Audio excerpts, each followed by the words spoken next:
માંગરોળ તાલુકા કક્ષાના 78મા સ્વાતંત્ર્ય પર્વની લોહેજ ગામે ઉજવણી કરાઈ હતી। માંગરોળ તાલુકા કક્ષાનો સ્વાતંત્ર્ય પર્વની ભવ્ય રીતે ઉજવણી લોહેજ ગામની એસડીબી હાઈસ્કૂલના વિશાળ પરિસરમાં કરાઈ હતી। આ ઉજવણીમાં પ્રથમ પોલીસ પરેડ સાથે મામલતદાર આર.ડી. પરમારે ધ્વજવંદન કર્યું હતું અને આ પ્રસંગે મામલતદાર દ્વારા નાગરિકોને સંબોધન અને વરિષ્ઠ નાગરિકોનું સન્માન તેમજ કલાવૃંદો વિદ્યાર્થીઓનું સન્માન કરાયું હતું। વિવિધ સાંસ્કૃતિક દેશભક્તિની કૃતિઓ રજૂ કરનાર તમામ લોકો સાથે શિક્ષકોને પ્રમાણપત્ર તેમજ મોમેન્ટો આપી પ્રોત્સાહિત કરાયા હતા। કાર્યક્રમના અંતે એક પેડ માં કે નામ અભિયાન અંતર્ગત વૃક્ષારોપણ કરવામાં આવ્યું હતું।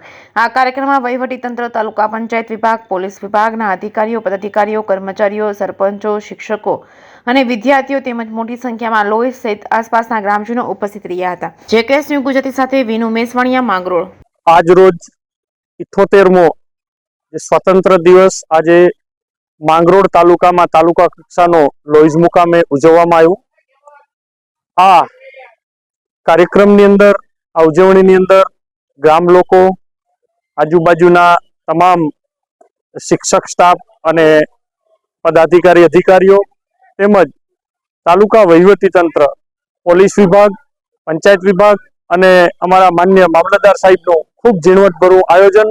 એમાં ઘણી બધી દેશભક્તિને લગતી કૃતિઓ, નાગરિકોનું સન્માન, વિદ્યાર્થીઓનું સન્માન અને દેશને આગળ લઈ જવા માટેનું આજે અહીંયા માહોલ જે ઊભો થયો છે, એક દેશભક્તિ ઊભી થઈ છે અને આ સમગ્ર કાર્યક્રમ એક સારો એવો સંદેશો આપી ગયો છે અને ખાસ કરીને માંગરોળ તાલુકાના તમામ તાલુકાવાસીઓ અને મીડિયાના મિત્રોને અહીં તાલુકા વહીવટીતંત્ર અભિનંદન આપીએ છીએ કે આવી દેશભક્તિ હજુ પણ આપણા તાલુકાની અંદર ખૂબ અવ્વલ દરજાની હજી મોજૂદ છે। Thank you.